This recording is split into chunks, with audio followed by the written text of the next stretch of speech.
This is a reading from Characters of the Reformation by Hilaire Belloc. Chapter 22. Blaise Pascal. Pascal started from the very other end from Descartes, of the mental process, not from a search for the last ultimate thing of which reason is certain, but from that which emotion most poignantly affirms. With Descartes it was, I am sure of one thing, that I think. With Pascal it was, I am sure of one thing, that I feel. Descartes began like a man pursuing a piece of research in history or chemistry. Pascal began like a man moved suddenly by a vision or a great love. The one would have told you that he had done nothing until he had begun to analyze, the other that he had not lived until he had been overwhelmed by a spiritual flood from within. There were two occasions in Pascal's life in which he suffered or enjoyed that experience, which is often called conversion. Each confirmed the other. Without either he would not have been what he was, and it was under the influence of intense personal feeling in the matter of religion that he began his famous quarrel with the Jesuits, which quarrel is, I'm afraid, the main source of his reputation in the anti-Catholic world. For the attitude of the anti-Catholic world towards Pascal, and particularly the academic Protestant world, is something like this. The Jesuits are the quintessence of Catholicism. Pascal attacked the Jesuits. Therefore, although we are very sorry that he remained orthodox and was never excommunicated, we feel that he was on our side. Indeed, within Pascal's own lifetime, there were a great many people not at all on the Jesuit side, nor speaking in favor of the Jesuits, who accused Pascal of bringing the Protestant tone of mind and even the Calvinist tone of mind by a back door into the Catholic Church. They were later to say the same thing of Fenelon. The root cause of the violent conflict between those of whom Pascal was the spokesman and the Jesuits was the fact that the Jesuits had made it their business to reconquer Europe for the Church. They had made the relief and reinforcement of the Church, that is, the collective thing, whereby the individual lives, their objective, to use a military term for an effort that was essentially military in tone, être catholique, c'est tout, as was said to me once by a very holy Polish priest on his deathbed in Rome. He had never been a Jesuit, nor had much to do with them, but that is the core of the Jesuit matter. To be Catholic is all. Now, for Pascal and those who thought with Pascal, and of whom he was the voice and the pen, though not the leader, the individual was everything. Of course, all these phrases and epigrams are mere shorthand. In a sense, the individual is everything.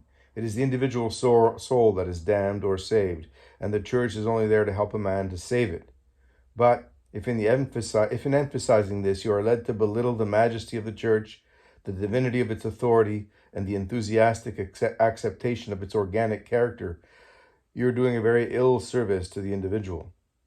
If the Jesuits in Pascal's time had only represented this one tendency out of many, the quarrel would not have become as famous as it was.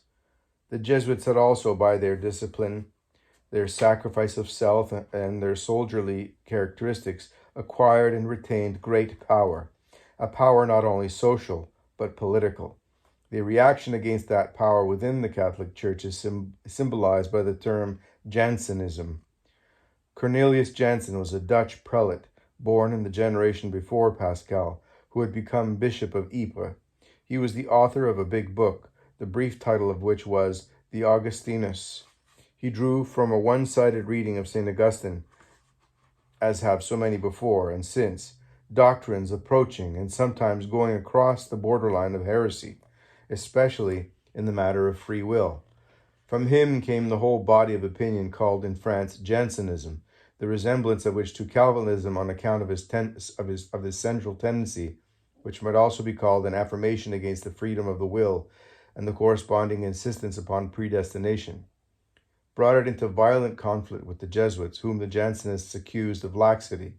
They said that the Jesuits, in their effort to reconquer Europe for Catholicism, had made things too easy for the world and its weaknesses, especially that they attacked those who, among the Jesuits, had favored the more liberal and indulgent casuistical decisions. The word casuist has been very stupidly given a bad name by people who do not understand it. It simply means the application of morals to a particular case, and especially to a difficult case. For instance, the commandment of God forbids us to kill our fellow men. But are there cases which, in spite of this commandment, we may kill our fellow men without sin?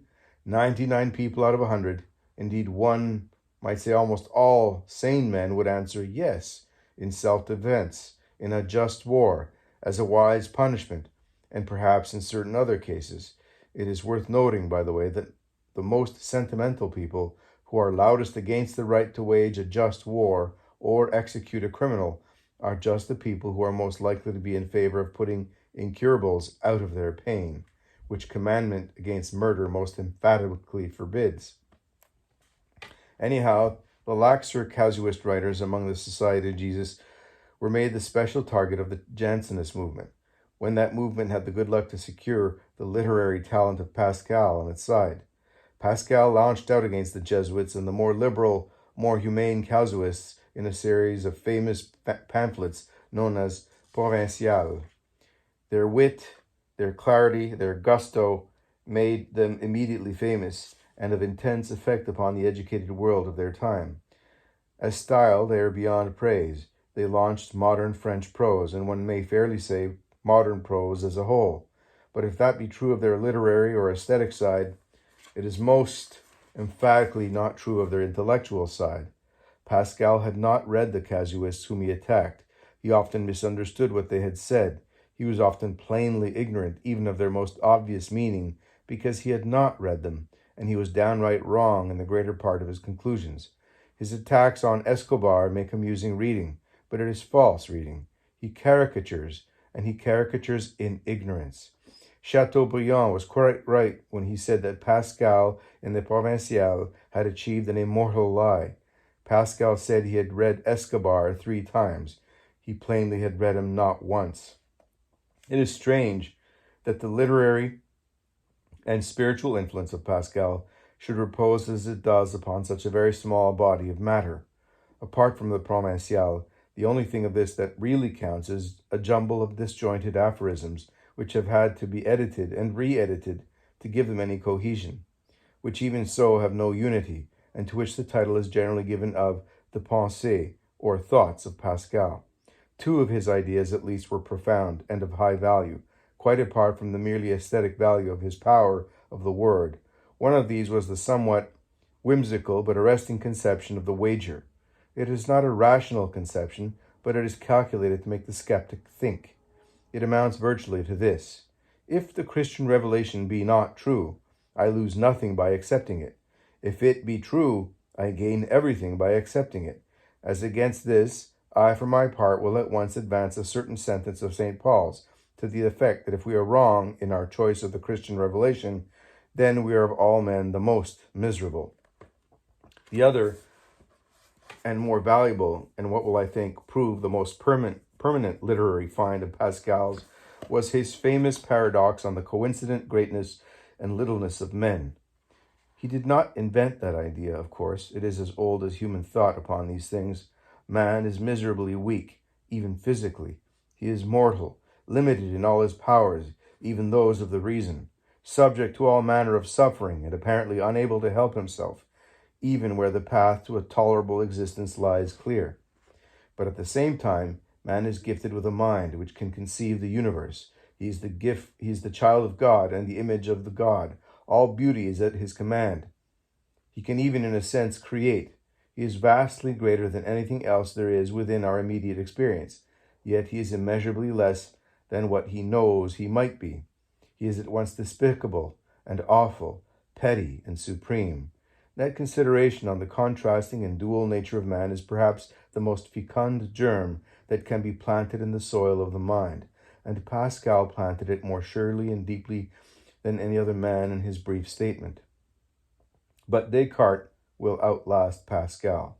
The peril to Catholicism proceeding from the rationalism of Descartes was apparently greater than the peril proceeding from the emotionalism of Pascal. The one was like a storm let loose against the old and firmly rooted oak.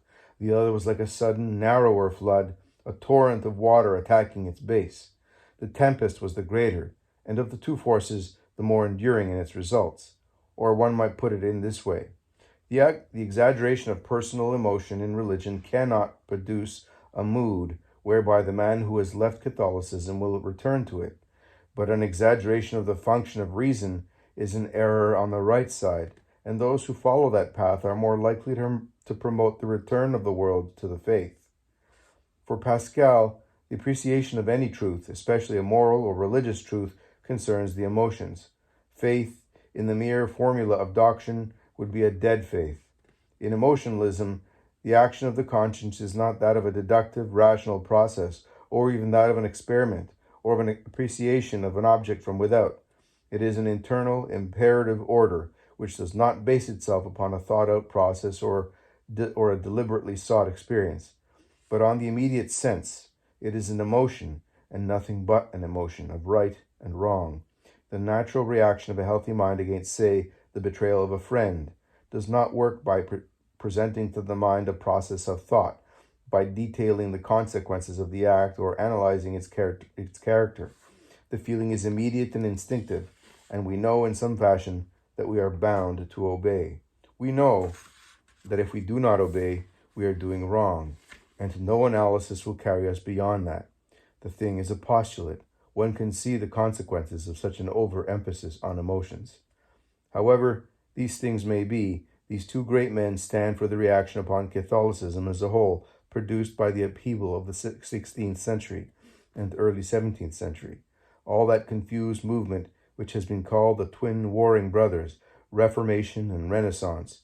And when we consider all the effect of them, the way in which Descartes has led to skeptical rationalism, Pascal to a contempt for the doctrine and a sort of cloud over the mind in which men lose the faith, the most remarkable thing still is that both men remained firmly of the faith, lived in it, and died in it.